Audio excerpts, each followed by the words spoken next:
Okay. Yeah. Hey everyone, we are just giving everyone a couple of minutes to get themselves logged in and ready to go.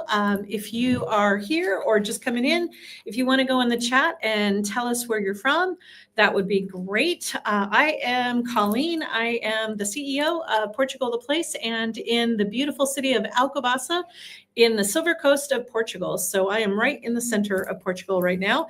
Really excited to chat with everyone and answer any questions that people might have.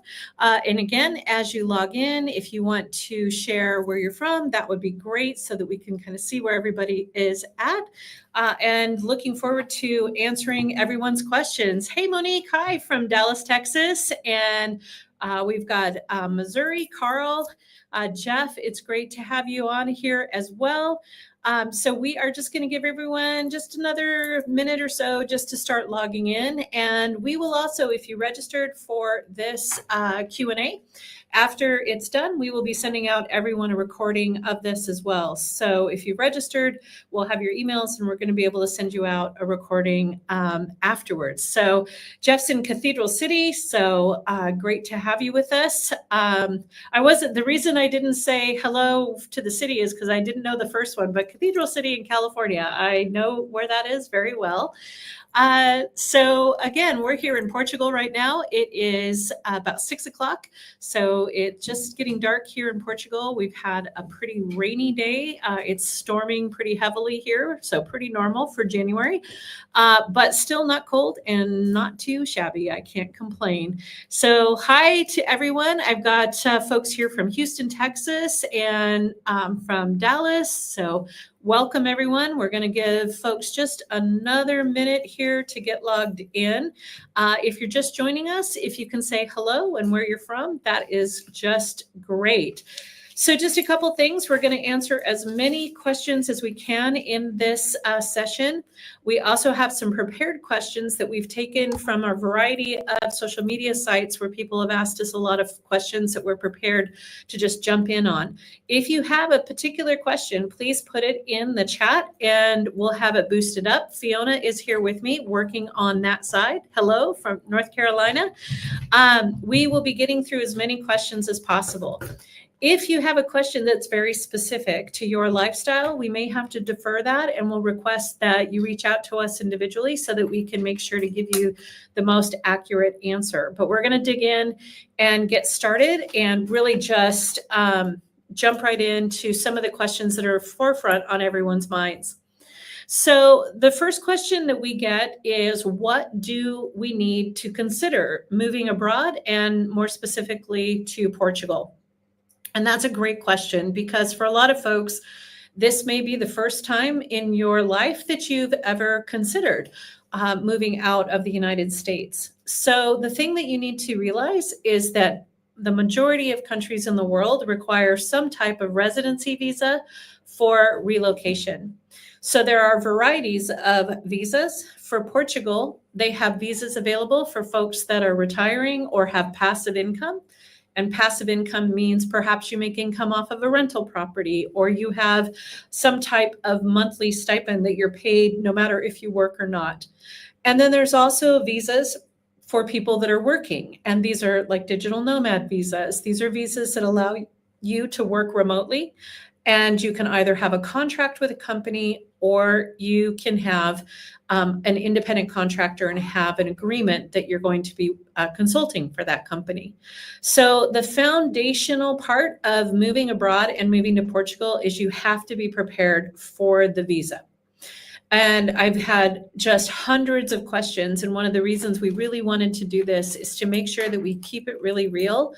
You cannot expect to come to Portugal and find a job here. Portugal has a very high unemployment rate and a very difficult job market for the Portuguese. They will not issue a visa using a job that you would then acquire in Portugal. You have to have either that income through a passive source or you need to have a job lined up before you get here. Most of the time, they're international companies that allow you to work anywhere in the world. So that's really important. I really wanted to get that out first and foremost so that people, when you're in your early planning stages, You really need to be prepared for the visa requirements.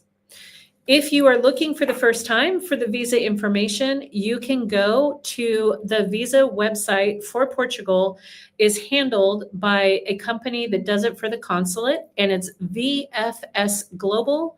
That's where you want to go, and that is where you can start searching for the different visa requirements. So that's something that we really want to stress, that you want to get educated on the visa process. So I know we've got questions that are coming up. Hello, everyone that has been joining us. So we will definitely be answering as many as we can get into. And so another question that we have that comes up quite often is, can you live in Portugal without speaking Portuguese? And yes, you can. It is possible to live in Portugal without having any Portuguese. Many people here, many Portuguese people speak English. You can navigate the country very comfortably without having a grasp of Portuguese. But if you do intend to build relationships here or live here long term, you will have the expectation for the citizenship exam to have basic Portuguese. And it's really important to make an effort, because the connections you can make when you even show some proficiency will take you a long way. But when you arrive and when you get here, you don't need to have a grasp of Portuguese to be able to function here in Portugal. So I see that Heather has a question here about the safest place to visit as a solo female traveler and possible relocation to Portugal. The great news about Portugal, and as a woman that lives here and who has a daughter that lives here, Portugal is one of the safest countries in the world. There really isn't a place in Portugal that you need to be concerned about visiting as a solo woman or relocating here. It is a country that has a completely different vibe when it comes to the physical safety for anyone, and especially women. One of the things that I find most refreshing is I can go out with friends in Lisbon. We can go out 1, 2, 3 o'clock in the morning. I can be walking back to my hotel or back to a parked car, and I'm not holding my keys in my hand. I'm not looking over my shoulder. I'm not hoping to be in a group. Violent crime and crimes against a person in Portugal are incredibly low, less than a 2% in the whole nation. So it is a very, very safe country. You don't have a fear of gun violence. You don't have a fear of physical violence. Of course, you have to be smart. You have to lock your car. You don't want to get pickpocketed in crowds. Theft, petty theft can still happen, but bodily harm and being concerned about your safety as a woman is something that you can be very confident of not having to worry about here in Portugal. So we also get a lot of questions about how, this is one that pops up all the time. And I can tell you, as someone that has 2 fluffy dogs, and we have brought one of them over with us from the United States, you can absolutely move your dog and your cat with you to Portugal. There is no quarantine. There is no concerns about your dog being separated from you. You do have to go through some steps to make sure that they have proper vaccinations, like rabies vaccinations. There are some paperwork you have to fill out for the airlines, but it is a very straightforward process, and you can bring your furry family members. That's absolutely not a problem. The only pet that can be difficult to move to Portugal or anywhere in Europe are reptiles. They're very, very strict about bringing in other species of snakes and turtles and things like that. But birds, rabbits, dogs, cats, things like that are absolutely possible to bring into Portugal. So, hi, Erin. Hello from Kentucky. And I see that somebody's asking about the education system here, Dominique, that you're looking to relocate with a small child. So that's another question that we get quite often, that people are asking about the education system. And it varies depending on where you land. But if you take a look at the systems here, you have 3 different options for education. You have the international schools, which have a tuition to them. It can be quite substantial if you are looking around the Lisbon area. And those international schools have a curriculum that are based either in the British curriculum or the American curriculum, and they teach in English. And primarily the students that attend are students from other places than Portugal. Then there are the private schools in Portugal, which are oftentimes run by the Catholic Church or another religious entity. And these schools also have tuition, but not as expensive as the international schools. And they often have English curriculum, but it is primarily attended by a mix of the Portuguese students and international students.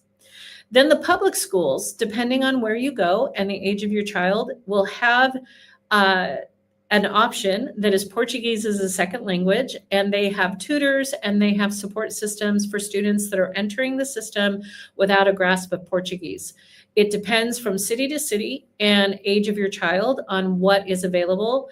And it's really important to put that as part of your research when you're considering where to live. The larger areas like Lisbon, Porto, Coimbra, the Algarve, the Silver Coast have lots of support systems in the public schools. The more rural areas like the Douro or perhaps the Alentejo, you would struggle in the public schools to get the support that you would need for a child that doesn't speak Portuguese. All right, and so let's see, we'll have some additional questions coming up here in just a moment, but I see there's a question from Melissa that says, are Portuguese accepting of expats, especially for someone looking to date and make new friends in my 30s? So yes, but there is still stress. I think it's really important to note that worldwide, there's a housing crisis. Worldwide, there is a lot of concerns about the impacts of migration. And Portugal is no different in the fact that they're feeling the impact of people coming into the country. Like I said earlier, the job market in Portugal is very difficult for the Portuguese. You need to have some form of employment before you intend to move here or have passive income. When you want to come here in your 30s, if you're a digital nomad, there is a thriving community of people that are connecting. There's meetups, there are dating sites over here. There are ways to connect with the Portuguese. In general, you will find that the Portuguese are very excited to meet people from other countries. Portuguese are a nomadic culture. If you know much about the background of Portuguese, they were explorers. They went all around the world. They have also immigrated across the world as they've looked for new opportunities. So they're very understanding of people that are looking for another chapter. So if you know a couple words of Portuguese even, and you put yourself out there and you start to go to some of the meetups and connect, you'll find very quickly that you'll have a host of people to meet and connect with. So it looks like we have a question here that says, are Portuguese government and economy stable enough to not be subjected to tyranny, Christian nationalism, bigotry, and oligarchy takeover? Well, that's quite a question, and that's almost an entire session just on that alone. When we come to a stable government, one thing that we're finding in Portugal is that the Portuguese have had a relatively recent time in history where they were subjected to a dictator. The Salazar government regime was overthrown in 1975. Before that, they were under the thumb of a dictator. And many people that live in Portugal very, very clearly still remember what that was like. And they are very proud of their freedoms. They're very proud to be one of the first countries in Europe to legalize same-sex marriage, to be very open about pro-choice, to be very supportive of people kind of living and let live. So there is a very small, but vocal minority of far-right people that are complaining about immigration, are complaining about housing prices and trying to kind of stir the pot, just like every country in Europe right now seems to be having a little bit of that. But so far, the Portuguese people have very loudly and very clearly said that they are not interested in returning to such types of behaviors. It is a stable government in the fact that it is a socialist. Like they have socialists, they have many parties. And so far, all of the votes, they might go a little more left or a little more right, but they stay in the socialist space. And when it moves a little left or right, it's not extreme. And that has been consistent for years. And the Portuguese people have pushed back very hard against anything that would limit the rights of individuals. So I don't have a crystal ball, and I hope and pray that we don't see any major shift worldwide, but right now Portugal is very clear about where they stand. So while we get some questions put up here so that they can stream across the front, we have a couple of others that people have asked a lot of questions about. Cost of living compared to the US, how expensive it is. Is it cheap here? Is this a place that you can have a good quality of life? So the question is, there are things that are much more affordable here, and there are things that are comparable to the United States, depending on where you live in the US. So for example, the grocery costs in Portugal are substantially less than the United States. The cost of living, the cost of going out to restaurants, the cost of your day-to-day life, housing is less than the United States. But fuel, for example, all across Europe is considered to be more expensive. But the caveat to that is that the whole entire country of Portugal is the size of Indiana. So for those of us that are driving here, we don't use nearly as much gas as we used to in the United States. And so it balances itself out because we walk so much, you don't have to use your car. The taxes here in Portugal are substantial. Because we are US citizens, we are taxed as citizens and not as residents. So until and if a bill is passed, you are expected to pay taxes in Portugal and in the United States. We have a double taxation treaty, but it is definitely more taxes than you will pay depending on your tax bracket. The problem with making it apples to apples is there's so much more included in what you get for your taxes in Portugal that you can't just compare them apples to apples, because the national health system here, access to affordable healthcare, is a right for residents and citizens. So as soon as you become a legal resident in Portugal, you have access to the national healthcare system. You have a guaranteed price of prescriptions that is the same for everybody in Portugal. If you fall down and you need an ambulance, you don't need to worry about the bill because that is part of what your taxes pay for. So you're not going to get hit with a 2,000 euro bill.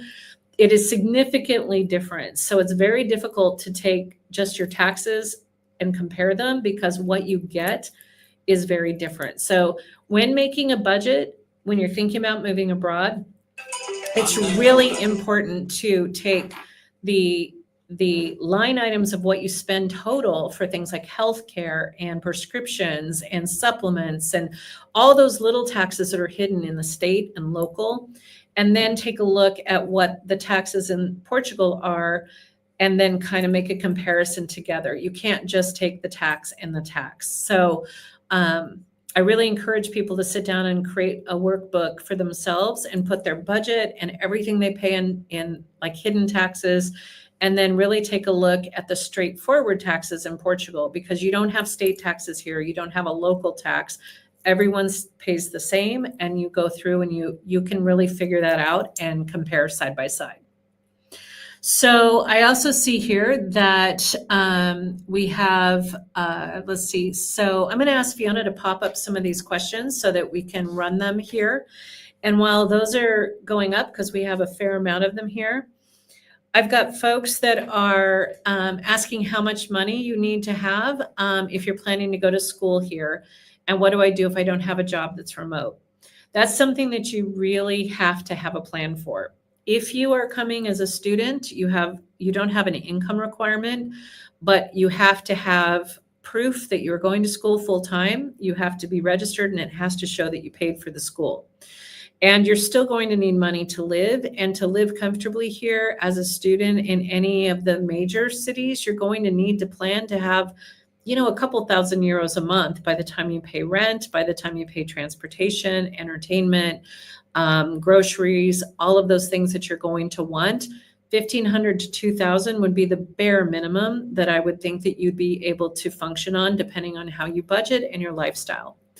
If you don't have a job that's remote, you need to have passive income. You cannot get a job here in Portugal and have a visa. You will need to have your job worked out before you plan to move to Portugal.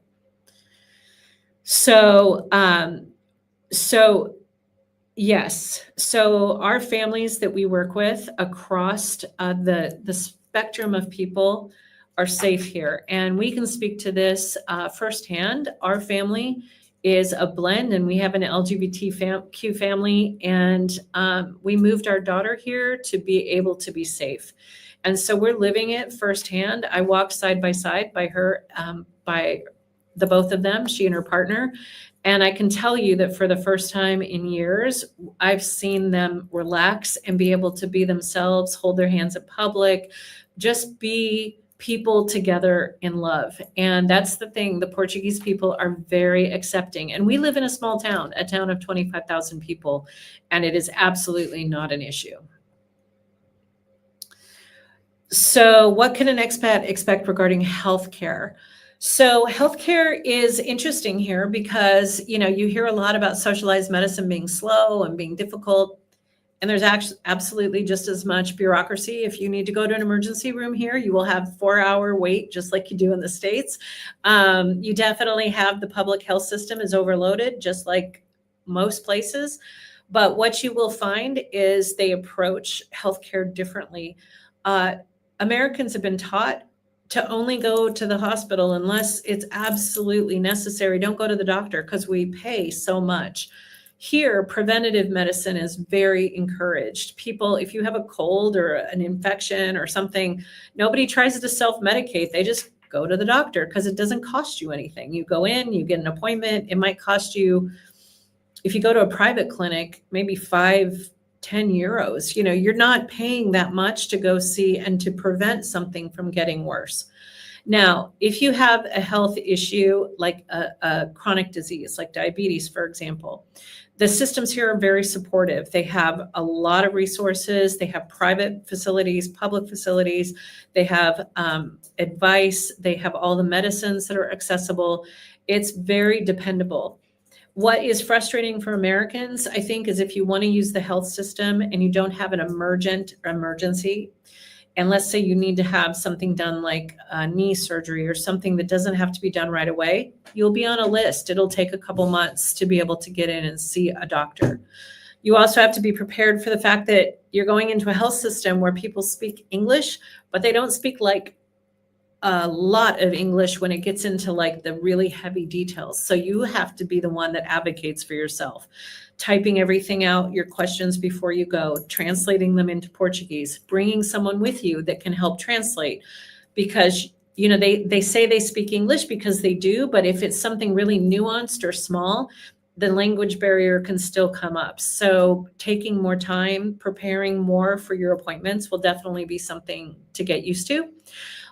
Dental care in Portugal is off the charts. If you're afraid of dentists and you have a terrible experience in the States, I literally have terror of dentists. They are taught here in Portugal. They spend an entire year in their dental school having the psychology of the fear of dentistry.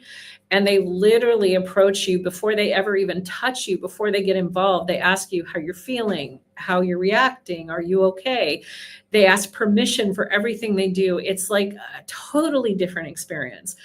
They have state-of-the-art dental care here. In fact, Portugal is where they invented the x-ray that goes around the head, and they invented all kinds of other advanced dental procedures.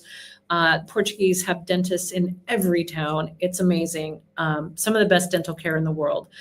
So you can, and they also really embrace Eastern medicine. So you can also access easily acupuncture, a variety of other medicines that they're very comfortable with and you can find readily available.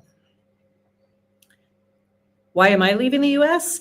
Well, I already have. We've been here for almost 5 years. So we moved here because we felt that it was no longer a place that we were feeling like we were being challenged, and also that we felt safe. So we moved here with my 81-year-old father, with my daughter, who was 19 at the time, and my big dog that's 125 pounds, and my husband. And we moved to Portugal because we wanted to have another chapter. We wanted to travel in Europe, but my family didn't feel safe. My daughter had a lot of issues after 2016 with issues being Black and Korean and LGBTQ. And she's right here, so she knows we're sharing this. So it's part of our journey. And we decided to do something different. And we moved to Portugal and we've never looked back. It has been really beneficial for our family. And it's truly the safety and the peace of mind that we really have grown to know. And now I can't imagine living anywhere else. She is safe. She is absolutely, I mean, everywhere has some opportunity for something to go wrong. But again, it's not that they make a big deal about somebody that's LGBTQ. It's just they don't care. There isn't any stigma. You can walk around, you can hold hands, you can be two men, two women, whatever.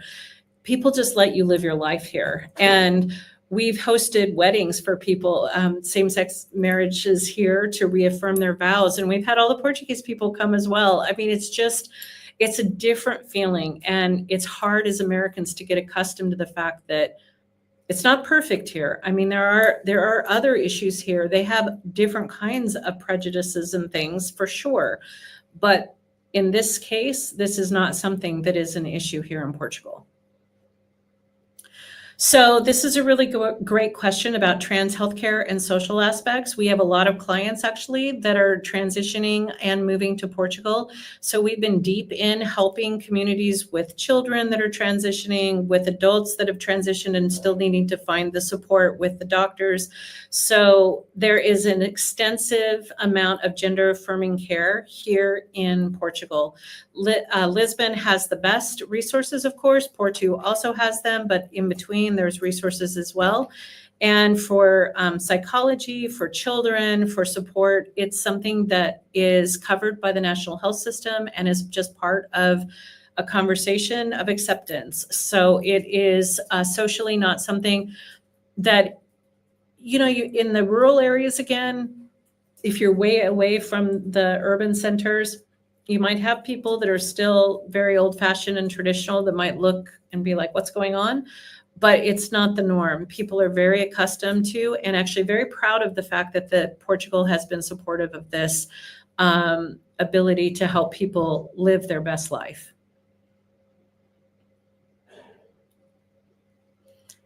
So that's a really interesting question, Linda. They have a good mental health system for some things, and some things they're still catching up on. So they've done a really great job. They've decriminalized drugs, and they work very hard in the idea of rehabilitation and counseling.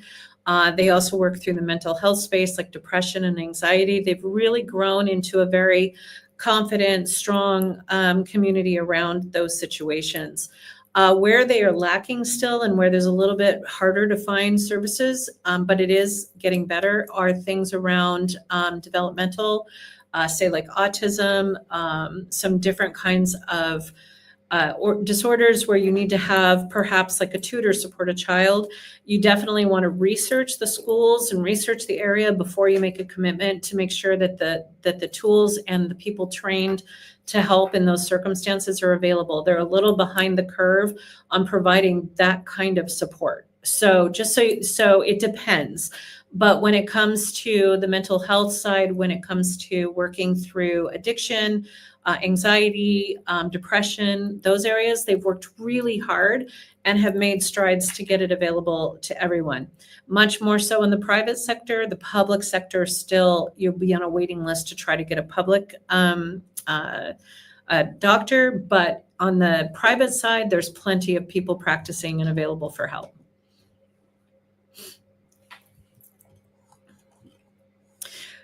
So my daughter's right here, and she's the one that's popping the questions up, and she's the one that's doing all of this. So I'm gonna just put her on the spot. She's not gonna come on the camera, but I'm just gonna look at her right now. I don't want to speak for you, Fiona, but I will answer for you. No, I have not. No, not even at all. Not even a story that comes to mind. No. Okay. So I don't know if you heard her, but she said not even a story that comes to mind. And she and her partner are both Black, and they both have shared the same thing. We've had clients that have traveled around Portugal with us. We have people that are Black that are living in all parts of the country, and they're living very confidently and comfortably. But it does take a while to adjust to the fact that you're not being followed in the stores, that people don't care. Like you don't identify that way here. It's really interesting. People don't have the same racial constructs that we come out of in the United States. So it takes a bit to drop that. And the one thing that has made Portugal such an experience for my daughter and I is in the United States, as you can imagine, no one looked at us and thought naturally that she was my biological daughter. Here in Portugal, we were trying on swimsuits and we were in a dressing room and the woman came and handed us a swimsuit and she said, I think this would look good for your daughter. We didn't tell her who we were. We didn't say anything. And she said that, and she just knew that I was her mom. And we both kind of teared up because it was the first time anyone had just assumed we were mother and daughter. So it's a really refreshing way to live and something we cherish. Thank you, Dominique. Thank you. If I move on the D7 visa and bring my spouse, can my spouse get a job? Can you speak on the drawbacks of living in Portugal and what it's like for people of color?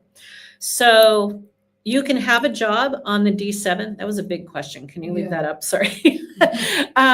You can have a job on the D7. So you can come on the D7 if you have some type of passive income and your spouse can still have a job. Absolutely. That's not a problem.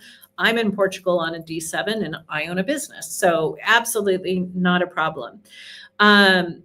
So I think I just kind of covered some of the question about what it's like for people of color. So it's definitely something that I think through the experience of being here and talking with other people, you will see that there's also a lot of resources and support for expats that identify as Black or people of color. There's communities here, Black in Portugal. There's a lot of different groups where you can get resources and talk to folks that are living the experience right now, but it is generally overwhelmingly positive. There is, of course, pockets. I don't want to say it's perfect. Portugal's not perfect. Everyone is human beings, but you don't have systematic racism and you don't have that pervasive kind of microaggression that you can feel in the States. Drawbacks of living in Portugal is a great question. I'm so glad you asked that because there are drawbacks. Taxes, hands down, you have to make a sacrifice. You will pay more taxes living in Portugal than you do in the United States and perhaps in other countries you could choose to move abroad to. Absolutely.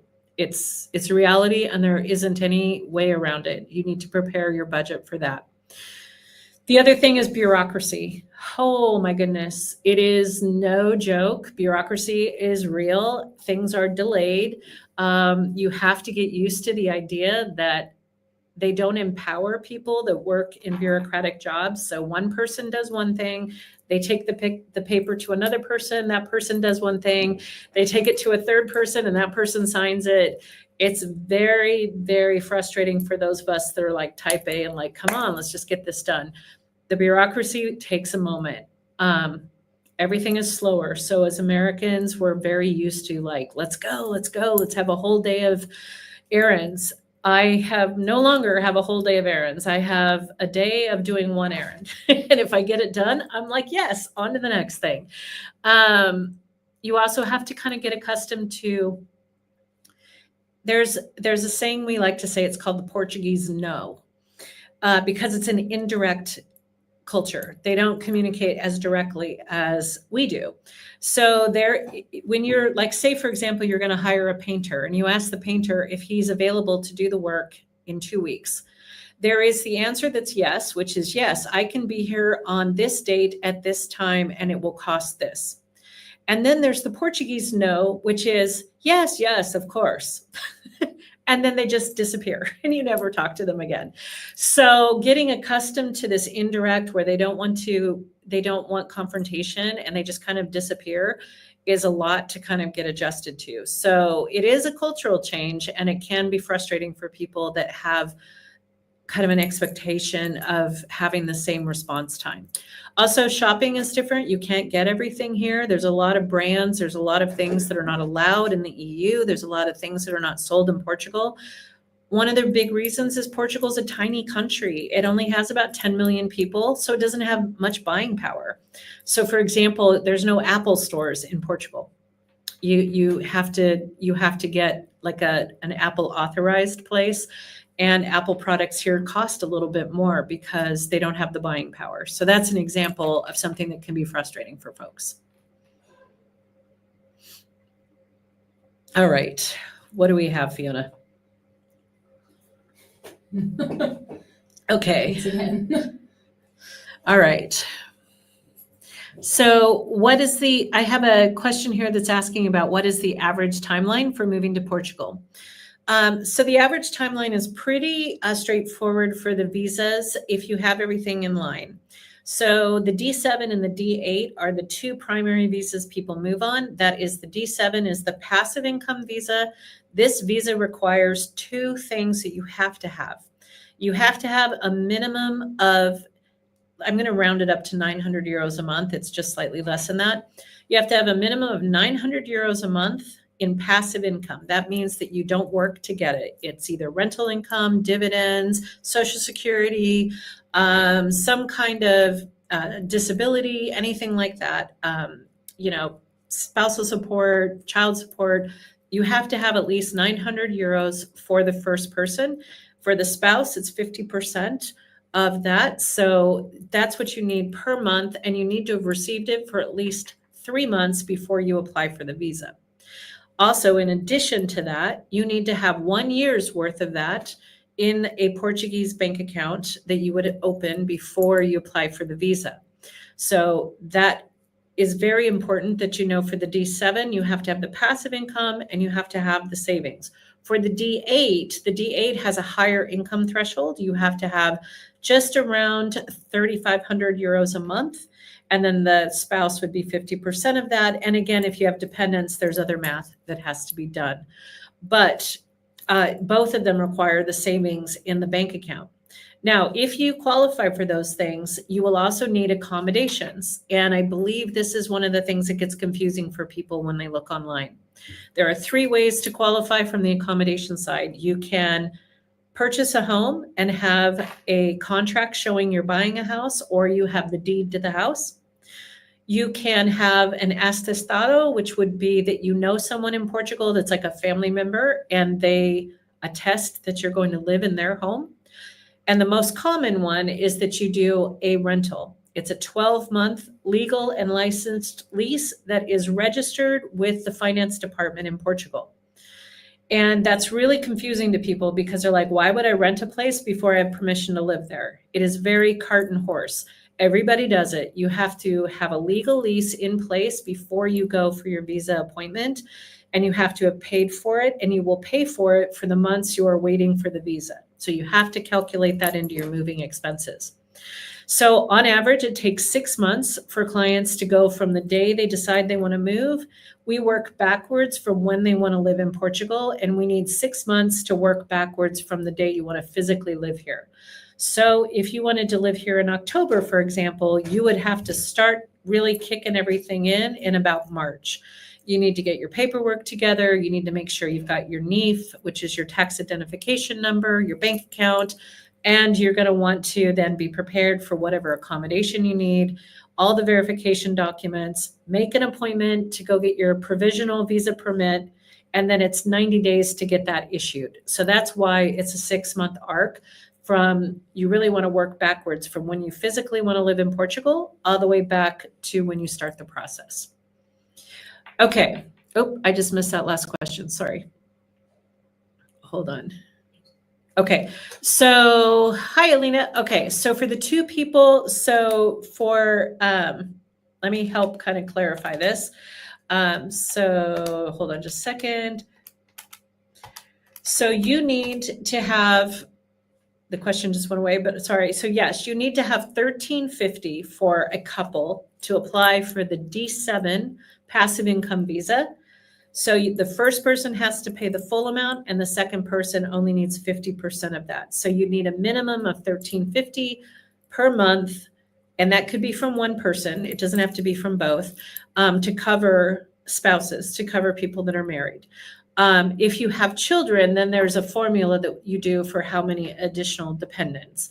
And then if you take that amount and you have that it's a good rule of thumb that you're going to need about 15,000 euros minimum in the bank account as well, because you need 1 year's for the one person and about half for the other person. So again, it's the first person is the 900 and the second person is 50%. Absolutely. Yes, Jeff, absolutely. You just have to show proof, a combination of proof. You have to show that you have received it on your tax returns and how you're paid. So absolutely, they'll consider that. So I just answered Allie's question with the timeline would be about 6 months. If you purchase a home, you want to plan about 9 months because there's more paperwork and more things that you need to consider. Importing a car. Yes, Selena. So I get a lot of people that are like, I love my car. I just bought my car. I want to import it. It is a thing. It's a lot of work to import a car. It can be done, but if you have an average everyday car, like nothing like a sports car or an antique car or something like that, it's a lot of work. And usually it doesn't save you any money because yes, the cars here have different rules and can have a different cost to them. But by the time you pay the inspections, the licensing, the import, and everything you have to do, it oftentimes becomes a wash. So if you really love your car, you can do it. You get a permission when you are moving, when you get your visa to be able to ship it duty free.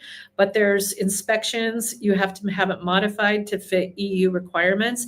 And even a car built by a European company, like say a Mercedes, is not qualified in Europe because it was built for the United States. So it may also still have to have changes to emissions, lighting, safety features, all kinds of different things. Oh, that's an interesting and good question. So Portuguese law enforcement, compassionate or armed and trigger happy? So they're not armed and trigger happy. In fact, many of them don't carry weapons. So it depends on the police force that you're working with. The city level they don't even carry weapons. They don't carry guns. If you're with the GNR, which is equivalent to like, they don't have states, so it's the national police force. They're the ones that handle like crowd control and like the highway systems. They do carry weapons, but they are not trigger happy. In fact, it's actually the opposite. They're very, very casual and chill.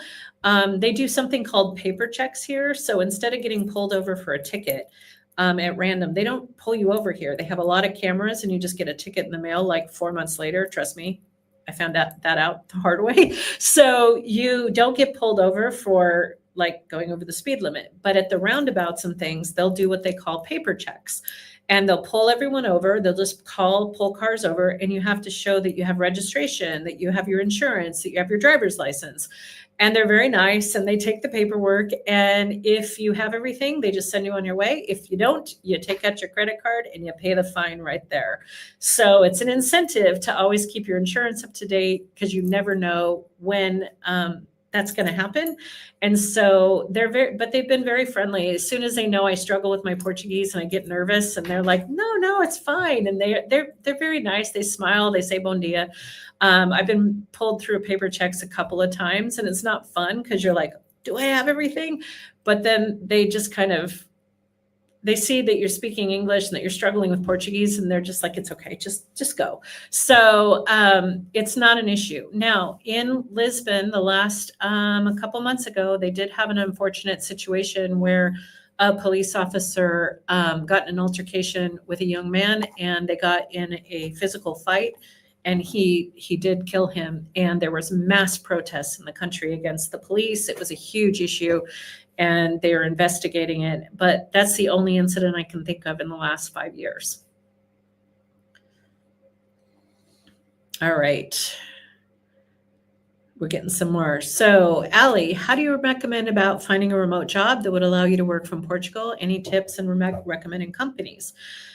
So it depends on what you do for sure, but there are some tried and true ways. Now, if you currently work for a company that allows you to work distributed, a lot of people will check with the human resource department and see if they can get a letter that allows them to work in Portugal.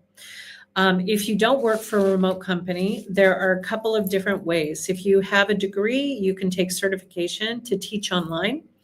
Once you take a 40-hour certification course that shows that you can teach online and you've learned how to create curriculum, you can apply through a variety of companies to teach online. And that is one of the ways a lot of people get jobs.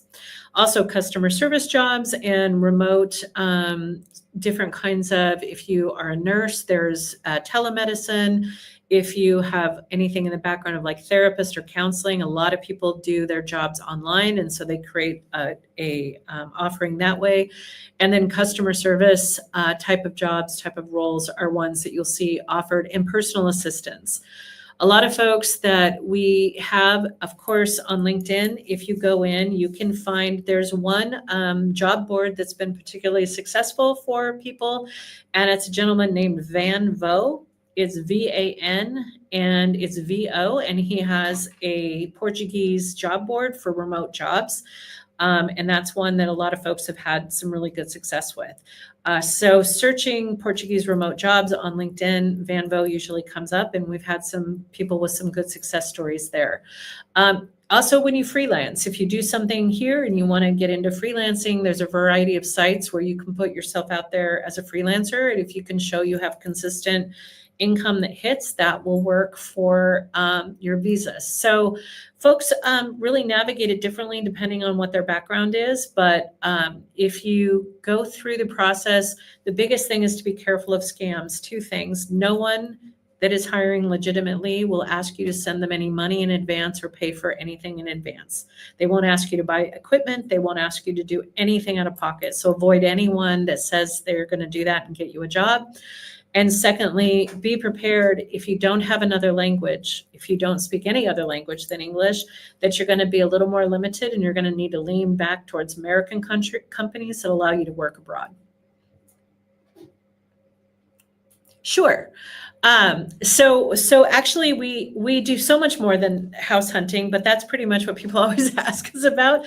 But we created a relocation company because we know that it's really hard to navigate everything in between. And one thing Portugal doesn't have is they don't have relocation tabs on their city websites. They don't have chambers of commerce. And also it's really tough because there's no MLS here. So it's a little bit more Wild West when it comes to trying to figure your way through everything. So the way our services work, we have 3 core services. First, if you've never been to Portugal before and you want to come see it and see if it's right for you, we do location immersion. So we have experts that live in different areas of the country that will take you out and not show you castles and wineries. It's not a sightseeing tour.